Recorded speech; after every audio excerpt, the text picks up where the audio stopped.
Saudi আরবে এক আদালত হয়েছে। আদালতে দুই ভাই ঝগড়া করছে। এক ভাই বলছে মাকে আমি রাখবো, আরেক ভাই বলছে না মাকে আমি রাখবো। দোনো ভাই ঝগড়া করছে মাকে ঘরে রাখার জন্য। এরপর এক ভাই মাকে নিয়ে চলে যাচ্ছে, আরেক ভাই মাটিতে গড়া দিতে দিতে অবস্থা খারাপ। সৌদি আরবে আদালত হয় মা বাবাকে ঘরে রাখার জন্য, আর আমাদের দেশে আদালত হয় মা বাবাকে ঘর থেকে বের করার জন্য, ঠিক কিনা? যুবক, তোমাকে বলছি, তোমার বন্ধু তোমার আপন নয়, তোমার বউ তোমার আপন নয়, তোমার শ্বশুর শাশুড়ি তোমার আপন নয়। এই পৃথিবীর বুকে আপন হলো তোমার মা এবং তোমার বাবা। করোনা আসার পরে প্রমাণ করে দিয়েছে কে আপন। এক মেয়ে তার মাকে ফোন করে বলছে, মা আমার স্বামীর করোনা হয়েছে। মা বললেন সাবধান, তার কাছে যাবি না, আমি সকালে সিএনজি পাঠিয়ে দিব, তুই টপ করে সিএনজিতে উঠে যাবি। এটার নাম দুনিয়া, এটার নাম দুনিয়া। করোনা হওয়ার পরে বন্ধুর কাছে যায় নাই, করোনা হওয়ার পরে শ্বশুর শাশুড়ির কাছে যায় নাই, করোনা হওয়ার পরে স্বামী স্ত্রীর কাছে যায় নাই, কিন্তু করোনা হওয়ার পরে এখনো ইতিহাস আছে মা তার ছেলেকে গিয়ে চুম্বু খেয়েছে। করোনা হওয়ার পরে এখনো ইতিহাস আছে বাবা তার ছেলেকে কাঁধে নিয়ে হাসপাতালে গিয়েছে, ঠিক কিনা? যুবক, তুমি তোমার মাকে কিছু মনে করছো না। তোমার মাকে তুমি ঘর থেকে বের করছো। ছেলে বিদেশ থেকে এসে শ্বশুর বাড়িতে গিয়েছে, তারা তাকে উল্টাপাল্টা বুঝিয়েছে।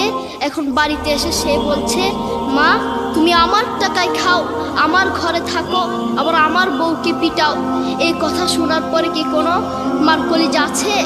মা বাথরুমে গিয়ে আধা ঘন্টা কাঁদতে লাগলেন, কেঁদে অজু করে নামাজে দাঁড়ালেন। নামাজ পড়ে আল্লাহর কাছে বলতে লাগলেন, আল্লাহ তুমি আমার মার উপর রাগ করিও না, আমার ছেলের উপর রাগ করিও না, ও ভুল করেছে, তুমি আমার ছেলের উপর রাগ করিও না, আমি আমার ছেলেকে বুঝাবো। এরপর মা গিয়ে ছেলেকে বুঝাচ্ছেন, বলছেন বাবা তুমি আমাকে বের করে দিবা, সমস্যা নেই, তুমি আমাকে বের করে দিও, কিন্তু আমার একটা স্বপ্ন আছে। ছেলে বললেন কি স্বপ্ন বলেন? মা বললেন তুমি বাজারে গিয়ে একটা পাকা আম নিয়ে আসবা, এসে তোমার বুকের উপর রাখবা, সকালে উঠে ওটা আমি খাবো। এরপর ছেলে বললেন আচ্ছা ঠিক আছে। ছেলে বাজারে গিয়ে একটা পাকা আম নিয়ে আসলো, এসে বুকের উপরে রাখলো। 5 মিনিট না যেতেই সেই আম পিঠের নিচে পড়ে চ্যাপ্টা হয়ে গিয়েছে। এরপর ছেলে মাকে বললেন, মা তুমি কি সকাল উঠে আমটা খাবে? ওটা 5 মিনিট না যেতেই পিঠের নিচে পড়ে চ্যাপ্টা হয়ে গিয়েছে। এরপর মা চোখের পানি ছেড়ে বলল, বাবা আমি আসলে তোকে খাওয়ার জন্য বলি নাই, আমি আম খাওয়ার জন্য বলি নাই, আমি তোমাকে বোঝানোর জন্য বলেছি। তুমি আজ একটা রাত এই আমটা রাখতে পারো নাই, আমটা বুকের উপর রাখতে পারো নাই, আর আমি সেই তোমার দুঃখিনী মা যে 1 বছর 2 বছর নয় 3 বছর নয় পাক্কা 5টা বছর এভাবে তোমাকে রেখেছি। আমিও যদি তোমার মতো এভাবে ঘুমাতাম, তুমিও তো আমার পিঠের নিচে পড়ে চ্যাপ্টা হয়ে যেতা। এরপর ছেলে চোখের পানি ছেড়ে বলল, মা আসলে আমি বুঝতে পারি নাই তুমি কি জিনিস আসলে আমি বুঝতে পারি নাই। সৌদি আরবে এক আদালত হয়েছে। আদালতে 2 ভাই ঝগড়া করছে। এক ভাই বলছে মাকে আমি রাখবো, আরেক ভাই বলছে না মাকে আমি রাখবো। দোনো ভাই ঝগড়া করছে মাকে ঘরে রাখার জন্য।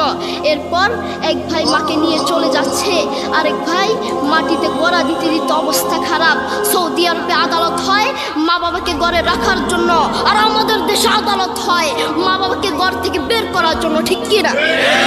যুবক, তোমাকে বলছি, তুমি তোমার মাকে বের করছো, তুমি তোমার মাকে বৃদ্ধাশ্রমে পাঠাচ্ছ, তুমি তোমার মাকে হত্যা করছো, তুমি তোমার মাকে জবাই করছো। তোমার মতো নাফরমান এই বাংলার জমিনে আরেকটাও হতে পারে না, ঠিক কিনা? যুবক, তোমাকে বলছি, তুমি জানো তোমার মা কি জিনিস? তুমি ছোট ছিলে তো বুঝতা না।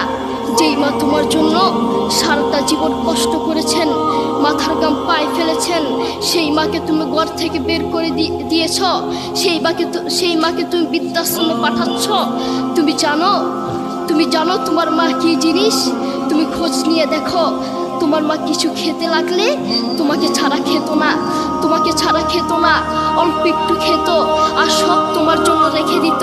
আর তোমার বাপ হোটেলে গিয়ে শুধু অল্প একটু ডাল ভাত খেত আর তোমার জন্য সব রেখে দিত।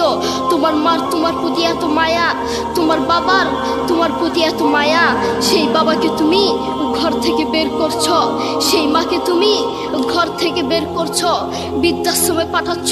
তোমাকে আল্লাহর সামনে আসামির কাঠগড়ায় দাঁড়াতে হবে। আল্লাহ তাআলা আমাদের সবাইকে বুঝার তৌফিক দান করুন।